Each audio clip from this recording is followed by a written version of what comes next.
Free software is the first battle in the liberation of cyberspace. Who controls your computer? Is it you? Or is it some big company that's really controlling it? Well, what is a computer? A computer is a universal machine.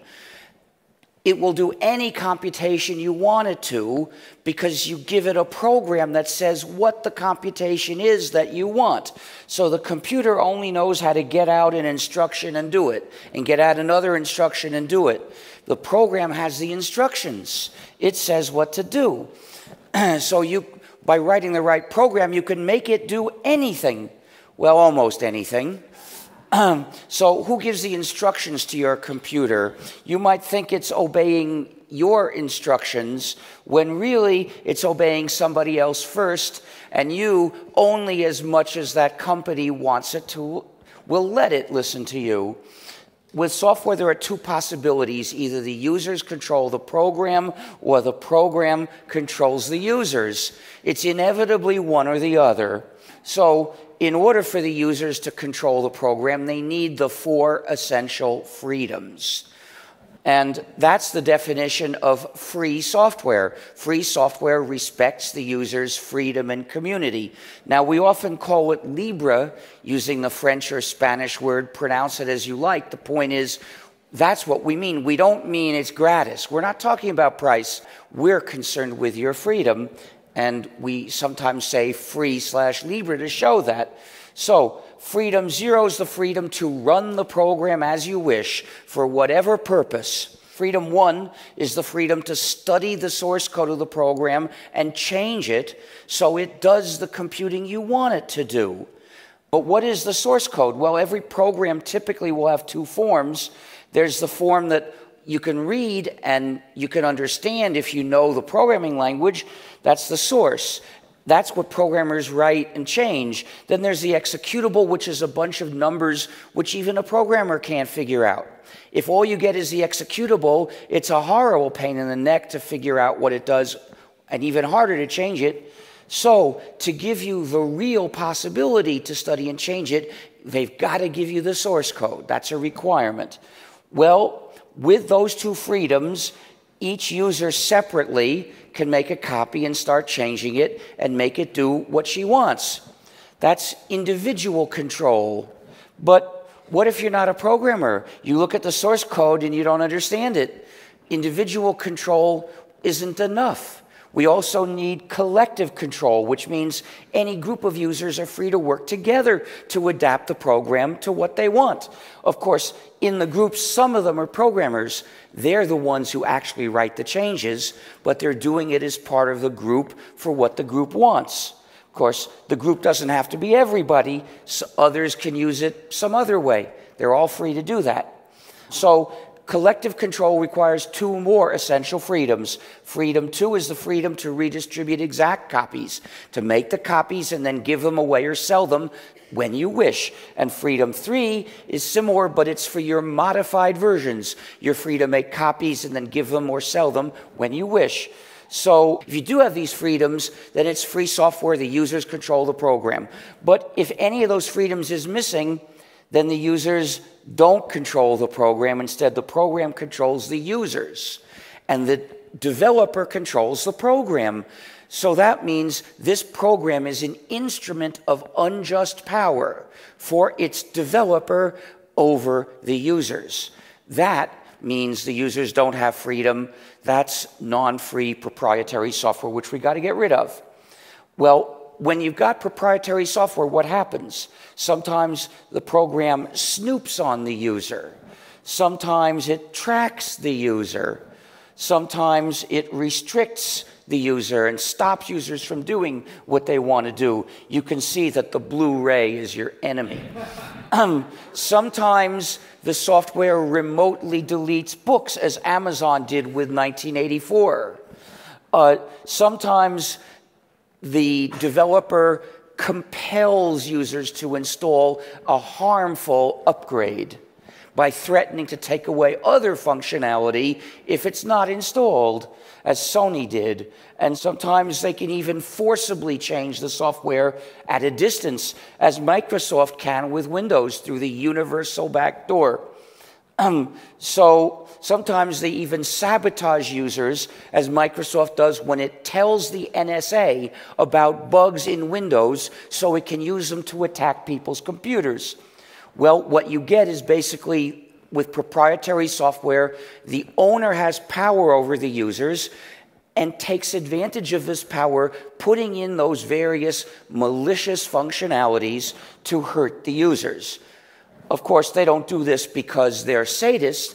They're doing it just for money, for greed.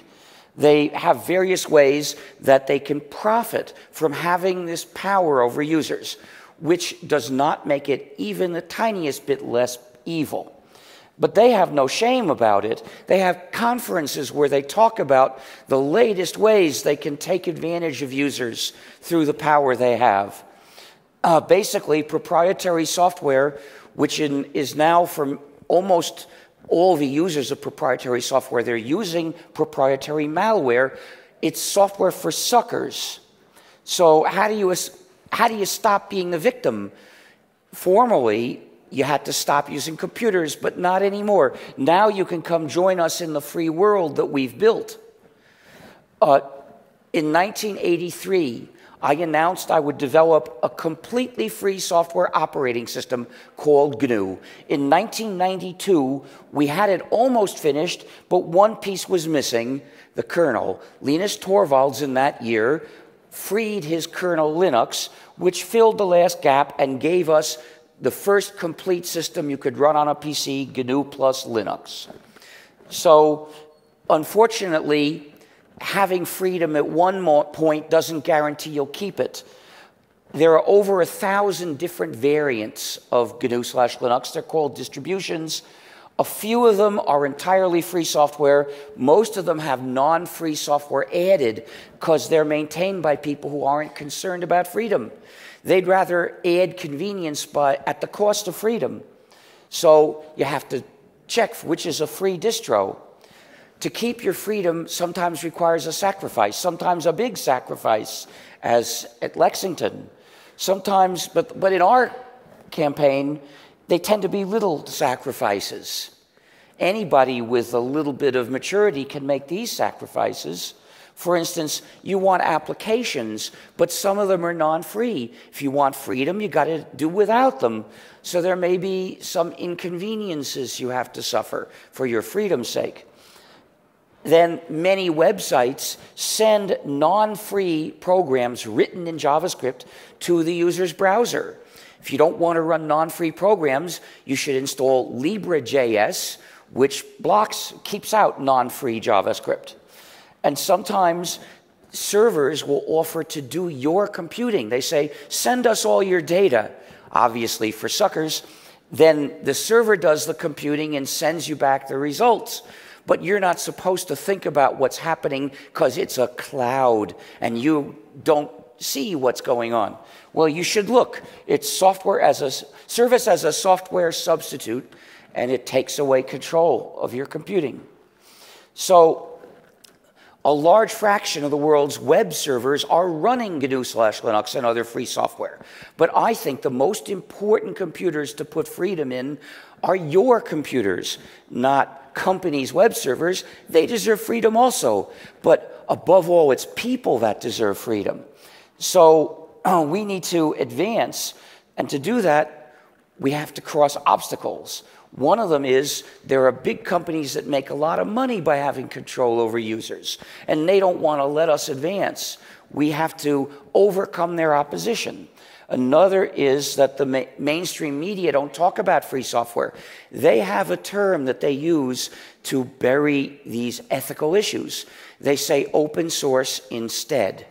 Now, it talks about more or less the same programs, but with different ideas, where free software activists say, this is a matter of right and wrong. Users deserve freedom. We demand freedom.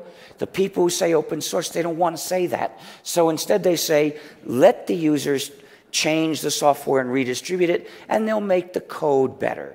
They'll fix some bugs. It may be true, but it's a less important issue.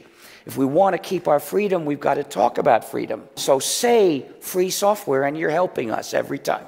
Another obstacle is that lots of schools teach non-free software, which is basically like teaching the kids to smoke tobacco. It's implanting dependence, which is the opposite of what schools should do.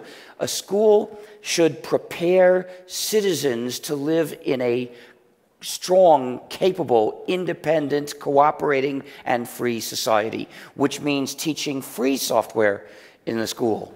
But there's another reason to do that for education. Some kids want to become programmers. They're curious. They want to know how the programs work. Well, the one who's studying a free software can understand it. The one who's studying a non-free program can't learn anything because the knowledge in the non-free program is withheld, denied to the students. So to uphold the spirit of education, the school should make sure its programs are free. But there's an even more important reason. Schools should teach the spirit of goodwill, the habit of helping other people. So the class should say, if you bring a program to class, just as if you bring cookies to class, you've got to share it with everyone else. Can't keep it to yourself. You've got to share the source code so other people can learn. So don't bring any proprietary software to this class. The school has to set a good example by following its own rule. It should bring only free software to class, except as a reverse engineering exercise. Another obstacle is there's hardware we don't know how to write free software for because they won't tell us how to use the hardware. That's shocking. They want to sell you the product and they won't tell you how to use it. They say, here's a non-free program you can use, run it and shut up. Don't bother us. Well, how do we find out how to run that hardware? With reverse engineering, you've got to study all those zeros and ones to figure out what they really do and write down how to use that hardware so someone else can write the free program to do it. It's hard work, but it can be done. If you want to make a big technical contribution, that's what you should do. Each new activity of life can bring with it new human rights that are necessary. And the human rights depend on each other. If you lose one, it becomes harder to maintain the others. So nowadays, computing is so important in society that the freedoms of free software are among the human rights that society must establish and protect. Thus, how to help? Well, you can write free software. You can organize groups to campaign and persuade schools and governments to move to free software. You can help other people when they have trouble using free software or help them install it. You can say free software and spread the philosophical ideas. Moving to free software is the first step in the liberation of cyberspace. But of course, we also use the internet. We need other freedoms there, like network neutrality and putting an end to surveillance of people in general.